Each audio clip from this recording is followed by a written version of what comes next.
Hai murid-murid, jom kita mulakan pelajaran kita pada hari ini. Tema 6, Alam Sekitar dan Teknologi Hijau. Unit 17, Kebersihan Alam, Tanggungjawab Bersama.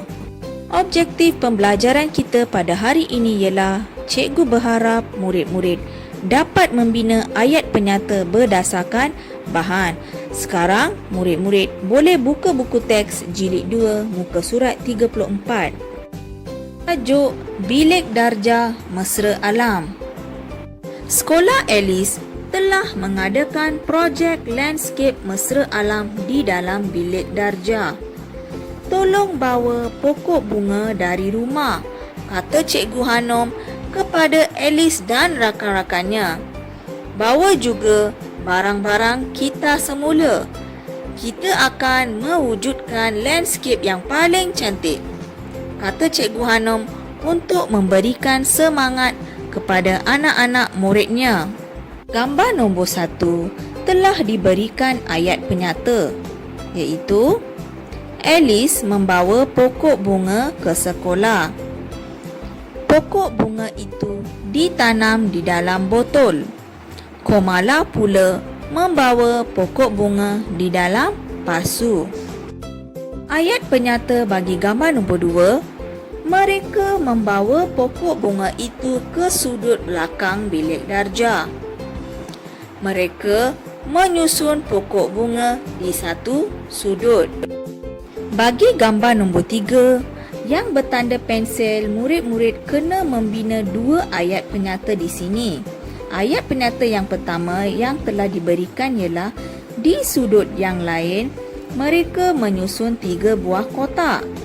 Ayat penyata nombor 2 ialah mereka membalut setiap kotak dengan kertas yang berbeza warna. Ayat penyata yang ketiga, mereka melabelkan setiap kotak itu. Ayat penyata keempat, kotak biru dihaskan untuk mengumpul kertas, kotak coklat untuk mengumpul botol-botol plastik, yang terakhir, kotak jingga pula untuk mengumpul pakaian lama. Murid-murid, ni adalah contoh ayat penyata yang cikgu berikan untuk gambar yang ketiga. Sekarang cikgu hendak kamu buat latihan di dalam buku aktiviti jilid 2 muka surat 36. Murid-murid dah bersedia? Mari kita buat latihan ini bersama-sama. Latihan muka surat 36. Bina ayat penyata. Tajuk Projek Kitar Semula. Kelas Rizan menjalankan projek kitar semula. Rizan dan rakan-rakannya bekerja keras untuk menjayakan projek itu. Sebelum membuat latihan, apakah yang dimaksudkan dengan ayat penyata? Ya, ayat penyata ialah ayat yang digunakan untuk menyatakan sesuatu atau memberikan keterangan tentang sesuatu perkara. Contoh, dia memakai baju berwarna biru. Mari kita bina ayat penyata bagi gambar nombor 1. Perkataan yang diberikan di sini ialah kotak besar, label kotak. Mereka menyediakan 2 kotak besar. Mereka melabelkan kedua-dua kotak sebagai kotak kuning dan kotak biru. Kotak biru dikhususkan untuk menyimpan kertas, surat khabar dan botol-botol plastik. Kotak kuning pula untuk menyimpan pakaian, kasut dan stoking.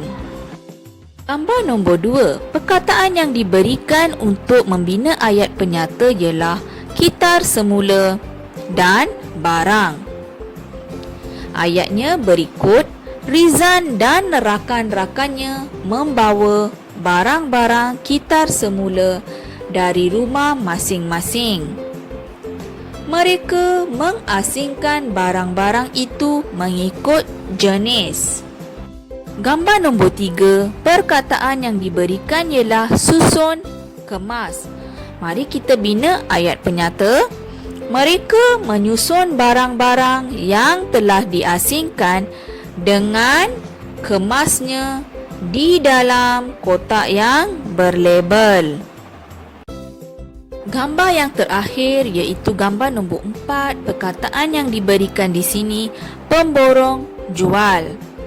Ayat penyata, apabila kotak itu penuh, Cikgu Azmi menghubungi syarikat pemborong barangan kitar semula. Mereka menjual barangan yang dikumpul itu kepada syarikat berkenaan. Hasil yang diperoleh dimasukkan ke dalam tabung kelas. Cikgu berharap murid-murid dapat membina ayat penyata dengan betul. Selamat menjawab dan selamat belajar. Terima kasih semua.